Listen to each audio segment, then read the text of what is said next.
আসসালামু আলাইকুম। আশা করি সকলেই ভালো আছেন। লাইফে ফার্স্ট টাইম এমন একটি মেলাতে আসলাম যেখানে হাজার রকমের পশু পাখি, হাজার রকমের গরু ছাগল আছে যা নিজের চোখে না দেখে বিশ্বাস করার মতো না। এত পশু পাখি দেখবো তা বিশ্বাস করার মতো না, যেটা চোখে দেখলেই বিশ্বাস করা যায় যে একসাথে একটা জায়গায় এত রকমের এত ধরনের পশু পাখি দেখা যায়। তো চলে যাওয়া যাক মেইন ভিডিওতে। তো প্রথমে একটি সিএনজি করে চলে গেলাম আগের বাণিজ্য মেলা যেখানে হতো সেখানে। শুনলাম সেখানে একটি অনেক বড় মেলা হচ্ছে। ঢুকেই দেখে একটা কুকুর বসে আছে, সেটা হচ্ছে জার্মান শেফার্ড।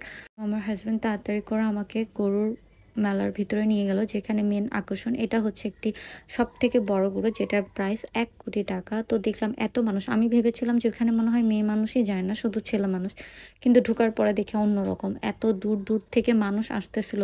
আর সবাই যে এত পশু ভালোবাসে আজ সামনাসামনি চোখ দিয়ে না দেখলে না, আমার কাছে এত ভয় লাগতেছিল, চারদিকে শুধু গরু আর গরু। তো আমার হাজব্যান্ড তো যে সুন্দর ধরে ধরে দেখতেছিল, আদর করতেছিল, আমার কাছে খুব ভালোই লাগতেছিল যে সামনাসামনি এত গরু এত কিছু, মানে নিজের চোখে দেখতে পাবো কল্পনার বাইরে। তো আমি একটা গরুকে ভয়ে ভয়ে ধরতে গেছিলাম, আমার কাছে খুব ভয় লাগতেছিল। তো পাশে থেকে একজন বলতেছিল যে যান, ভয় পায় না, কিছুই করবে না। বাট আমার মনে হচ্ছে যদি গরু একটা লাথি দিয়ে দেয় তখন আমি কি করব। এত বড় গরু একটা জোরে লাথি দিলে তো আমি টিকে থাকার মতো না। তো ভয় ভয়ে এটাকে আদর করলাম, গরুটা খুবই শান্ত ছিল। এই দেখলাম আরেকটা কালো গরু, এটা হচ্ছে ওয়াকিফ এগ্রো, যেখানে অনেক বড় বড় গরু এনেছে, অনেক সারও এনেছিল।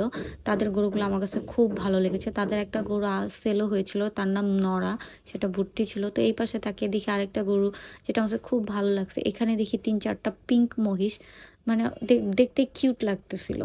তাদেরকে দেখে আমার এত কুটু লাগতেছিল। আরেকটা ভাই দেখে এখানে একটা বড় গরুকে ধরে জাবড়া আছে, পাশেই দেখি একটা মহিষ। তো এখানে দেখতে দেখতে চলে আসলাম আমরা বাছুরের এখানে। তো গাভীদের এখানে এত সুন্দর সুন্দর শাহিওয়াল ব্রাহ্মা বাছুরগুলো ছিল, তো আম্মু এখানে একটু আদর করতেছিল এগুলোকে।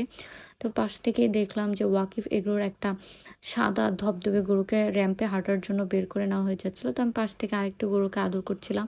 এটা হচ্ছে শাহিওয়াল জাতের, আমার কাছে এই টাইপের গরু খুব ভালো লাগে।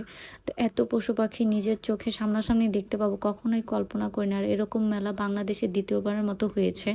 তো আমার কাছে এত গরু ছাগল দেখে আমার খুব হাসি পাচ্ছিল, আর কোনটা রেখে কোনটাকে দেখবো তা বুঝতে পারছিলাম না। আর দেখতে খুব ভালো লাগতেছিল, আর একটার থেকে আরেকটা অনেক সুন্দর।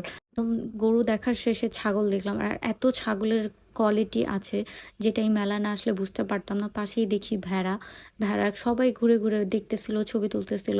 আর এত খামারই আছে আমাদের বাংলাদেশে, এগুলো সামনাসামনি যদি না দেখতাম তাহলে বুঝতে পারতাম না এত খামার থেকে এত গরু এনেছে আর এত কালেকশন, এক একটার থেকে এক একটা সুন্দর। বাট এটাকে দেখে মনে হয়েছে যে সে রাগ হয়ে আছে, মুখটা জানি কেমন ছিল। পাশেই দেখি আরেকটা ছাগল, এই ছাগলগুলোর আমার নাম মনে নেই, কিন্তু আমার কাছে দেখে খুব ভালো লাগতেছিল।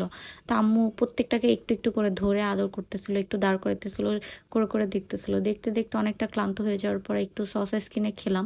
তো বসে বসে একটু আশপাশে মানুষ দেখলাম, যতই বেলা যাচ্ছিল আর মানুষের ভিড় বাড়ছিল। এখানে দেখি ঘোড়াও নিয়ে এসেছে, ঘোড়াগুলো অনেক সুন্দর, এটা ময়মনসিংহ থেকে আনা হয়েছে।